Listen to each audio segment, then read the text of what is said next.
ও বাবা কি ঠান্ডা!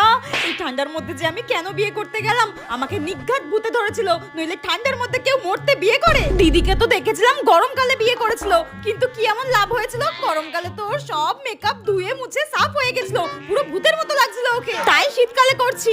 ও মা গো, ঠান্ডায় যেন আমি জমে বরফ হয়ে যাচ্ছি। হ্যাঁ, এ বাবা, আমার তো পুরো ঠান্ডা লেগে গেছে। সেই ভোরবেলা উঠিয়ে আমাকে এই ঠান্ডার মধ্যে স্নান করিয়েছে, তার জন্যই আমার এইভাবে ঠান্ডা লেগে গেল।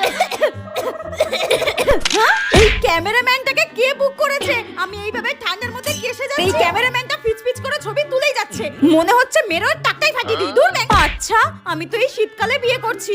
যদি আমার শাশুড়ি মা ভোর 5টার সময় ডেকে দিয়ে বলে রান্না করতে হবে, কাপড় কাচতে হবে, আমি তো পুরো শেষ। আমি তো শীতকালে স্নানই করি না, গুনে গুনে হয়তো 1-2 বার স্নান করি, তাও আবার মা যদি খিচপিচ করে তারপরেই করি। তোর ভালো লাগে না, আমি বিয়ে করবো না।